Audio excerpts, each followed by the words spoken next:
asalaamaaleykum dal leen nag jàmm ëttu yéenekaay ñu xëyandool tey jilee dañu koy door ak Sud Quotidien muy waxtaane ubbi bi ñu war a ubbi ab enquête goo xam ne nag day tegu ci yoon kenn bañ a ne ci ginnaaw yëngu-yëngal yi nga xam ne moom lañ nemmeeku ci réew mi te ñu bëri ñàkk ci seen bakkan Sud Quotidien di ñu xamal ne société civile da caa taxaw temm bu ñu sukkandikoo ci ëttu yéenekaay bu groupe Sud Communication bakkan yooyu rot ginnaaw yëngu-yëngal yi amoon ci réew mi nag mënuñu ko bàyyee noonu société civile bi mi ngi wëy di ñaawlu yenn ci ay nervi yoo xam ne dañ leen nemmeeku woon ci wetu takk der yi société civile boobule di sàkku ab enquête nag boo xam ne dina tax ba ñu xam ñan ñoo faat bakkanu ñu lee wala kan moo ne ca gannaaw Seydi Gassama bu Amnesty International di ko firndeel secrétaire général bu RADDHO di Sadikh Niass moom it li ni mel la wax Ababacar Fall di secrétaire général bu GRADEC it noonu la gisee ne faaw daal ñu tegi daan ñi nga xam ne ñoo faat yooyu le ba kenn askanu Sénégal ci boppam ñoo ci loro bu ñu sukkandikoo ci ki jiite Ligue sénégalaise des droits humains di maître Assane Dioma Ndiaye ne benn bakken bu rot rek ëpp na massa li xew Assane Dioma Ndiaye moom it ànd bu baax a baax ci ñu ubbi ay l'enquête yoo xam ne daal duñu faral kenn faaw yoon def liggéeyam ci mbir mi ngir ñi nga xam ne ñoo ca loru mën a baale du société civile bi rek kay sàkku ñu ubbi ci ab l'enquête mouvement pour la défense de la démocratie di M2D ñoom it loolay seen sàkkuteef ginnaaw gi ñu dakkalee seen journée de mobilisation yi nga xam ne moom lañ fas yéene woon amal wante nag bu ñu sukkandikoo ci réew mi quotidien ajjuma bi ñu jëm nag M2D dafa fas yéene amal bés boo xam ne daal bésu dëj lay doon ëllëg sa si gaawu ga nag dañoo fas yéene amal ab manifester boo xam ne nag jàmm moo ko lal muy rassemblement pacifique ñu des ci loolu lee ak Birahim Seck di coordonnateur bu forum civil muy dénk waa critique ni manifester boobu waa M2D bëgg a amal ak dafa warul benn yoon Birahim Seck di fàttali nag ne dafa ànd bu baax a baax ngir ñu teggi loxo ñëpp ñoo xam ne dañ leen teg loxo ci yëngu-yëngal yooyu le ñu des ak Birahim Seck ak waa Laas Alioune Tine ak i ñooñam daal ñu ngi wëy waxtaan yi nga xam ne moom la ñuy amal ngir jàmm dellu si mim réew société civile boobu kilifa diine yi ak kilifa aada yi ñoo tax ba ñu sowee sunu réew bu ñu sukkandikoo ci Laas bi ñuy fàttali ne Sénégal demoon na bay dugg ci guuta ñooñu ca génne ñu ci mel ni société civile bi xale généraux yi ak jàngu mi jaarale ko ci kuréel bi nga xam ne moo ëmb ñëpp ñuy yëngu ci wàllu diine si mim réew ginnaaw yooyu yëngal yi ñu nemmee ko woon ci réew mi nag Soleil di ñu xamal ne daal ku ne mi ngi wëy di doxal say activité UCG génne nañu ci mbedd mi junniy agent ngir ñu bale capital bi li ni mel it lañ nemmeeku foofu le ci Bignona foofu nag ndaw yi daal ñoo génn ngir bale mbedd yi ci Ndakaaru nag moom rawatina ci banlieue bi ndaw yi ñu ngi xaar njiitu réew mi jëmmal dige yi jëmale ca ñoom ci jamono jooju nag Soleil di dellu si ci jeexital yi nga xam ne moom la yëngu-yëngal yooyu am ak juróom fukki station service yoo xam ne dañ leen tojatee secrétaire général bu CNTS FC di Cheikh Diop di artu ne loolu le mën na am jeexital goo xam ne gënul ci ni ñuy jotee carburant ak gaz si mim réew ñu des ba tey ci jeexitalu yooyu la yëngu-yëngal ci réew mi rawatina nag ci APR bu ñu sukkandikoo ci lii quotidien yëngal na boobule parti ci firnde docteur Gnima Goudiaby dafa teggi ndombo tànkam ci APR 24 heures di feelu lii quotidien di ñu xamal ne dafa teggi ndombo tànkam ci Benno Bokk Yaakaar ci conseil départemental bu Bignona ak ci convergence des cadres républicains docteur Gnima Goudiaby mi ngi sàkku it ñu teggi loxo kii di Ousmane Sonko ñu des ak Ousmane Sonko boobule ak i ñoñam yi nga xam ne fukki fan ak juróom benn ci weeru mars bi ñu ne ci lañ leen nara atte bu ñu sukkandikoo ci Laas Guy Marius Sagna Abbas Sall Birame Souleye Diop nag altine gi ñu jëm la ñu nar a dakkal lépp lu jëm ci wàllu ñam maanaam daal dañuy dem ci grève de la faim dañoo bëgg ñu teggi loxo ñëpp ñoo xam ne dañ leen tegoon loxo ci yëngu-yëngal li ñu nemmeeku woon ci réew mi ñu des ak mbirum Adji Sarr ak Ousmane Sonko boobule ak waa l'enquête kii di capitaine Touré nag bu ñu moyul dinañu ko teg loxo fileeki fan li ko waral mooy ñeenti fan a ngi nii gisuñu ko te charte gendarmerie dafa ne bu weesoo juróom benn fan dañ la war a teg loxo xanaa nga ñëwaat sa poste balaa loolu le enquête di fàttali ne si biir gendarmerie nag faaw nga def fukki atu service ngir mun a tekki sa ndombo tànk ñu des ak capitaine Oumar Touré ak waa tribune moom nag nee na li tax mu tekki ndombo tànkam ci gendarmerie mooy charte yi nga xam ne moom la liggéey bi lal dañ kaa jalgati muy xamle ne procureur de la république ak ministre de la justice ñoo war a tekki seen ndomba tànk libération di ñu waxtaane li nga xam ne moo am ci camp militaire bu Mbarom Diop nekk ca Louga Khalifa Koné daal moo fa bëggoon taal benn engin wu armée bi teg nañ ko loxo ci fukki fan ak ñeent ci weeru février bi ñu génn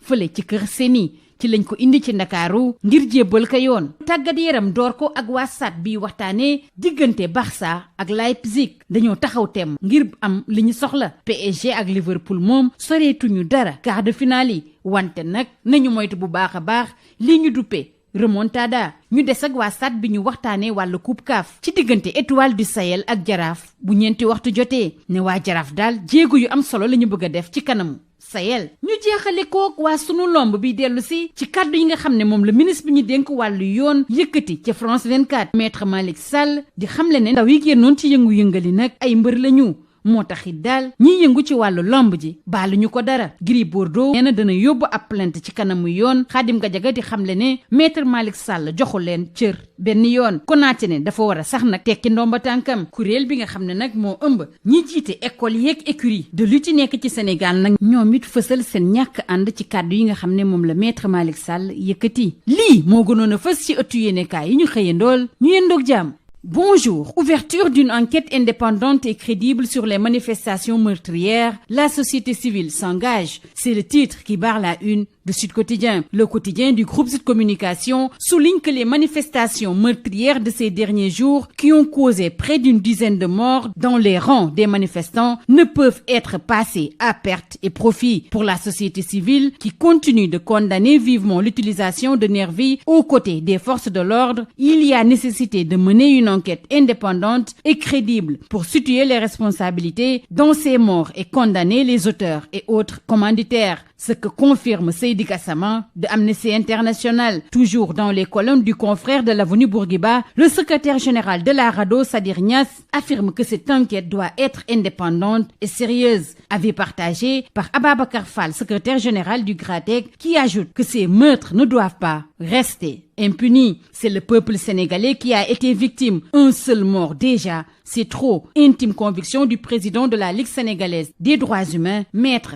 Assane Dioma Ndiaye, qui plaide également pour l'ouverture d'enquêtes impartiales et indépendantes. C'est important pour les victimes de pardonner, mais pour pardonner, il faut que justice se fasse. Le mouvement pour la défense de la démocratie également exige une enquête indépendante contre les auteurs de meurtres et compagnie. Après la suspension de ces journées de mobilisation nationale, le M2D décrète une journée de deuil national pour vendredi, selon Rewmi Quotidien, et un rassemblement pacifique est prévu samedi. Sur ce, Birahim Seck, le coordonnateur du Forum civil, réagit, donc critique. Pour lui, cet appel à manifester de samedi n'a aucun sens. Le contexte ne s'y prête pas. Il demande au M2D de surseoir à leur marche. Birahim Seck rappelle par ailleurs qu'il est pour la libération de tous les détenus. Restons avec lui, avec Las et Alioune Tine et compagnie qui poursuivent la médiation. La société civile, les chefs religieux et coutumiers, ce sont les derniers remparts ayant sauvé le Sénégal,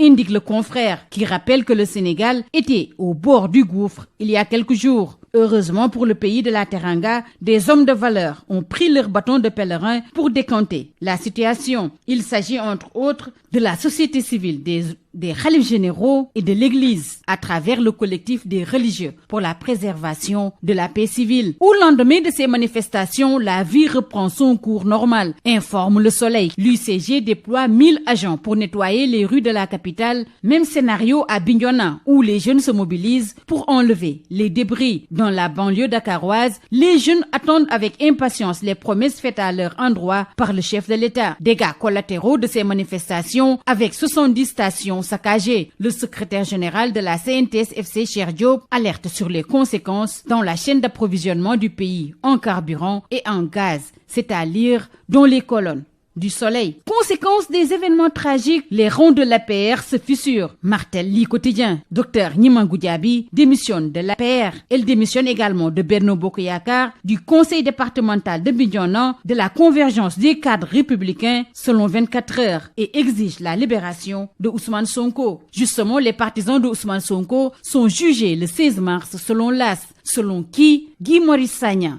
Abbas Sall, Birane Souleye Diop vont entamer à partir de lundi une grève de la faim pour exiger la libération de tous les détenus politiques arrêtés dans l'affaire politico-judiciaire Ousmane Sonko, Adji Sarr. Restons avec cette affaire, avec enquête qui renseigne que considéré comme absent depuis 4 jours, capitaine Touré sera bientôt arrêté. Car selon les informations du confrère, le capitaine n'a jusqu'ici pas déposé de lettre de démission. Après 6 jours d'absence, il sera arrêté selon la procédure, à moins de regagner son poste. Enquête rappelle que dans la gendarmerie, il faut 10 ans de service pour pouvoir démissionner. Restons avec capitaine Touré, avec Tribune. Mes principes ont été bafoués. J'ai démissionné de la gendarmerie. J'ai cité capitaine Oumar Touré, qui déclare que les prélèvements faits sur la fille sans réquisition ne sont pas crédibles. Toujours selon capitaine Oumar Touré, le procureur de la République et le ministre de la Justice doivent démissionner. Il rappelle toutefois qu'il n'a aucune motivation politique. Tentative d'incendie d'un engin de l'armée au camp militaire de Mbarom Diop à Louga. Le mystère Khalifa Koné, titre Libération. Arrêté depuis le 14 février dans une hutte à Kerseni, il a été transféré à Dakar avant l'ouverture d'une information judiciaire pour incendie volontaire.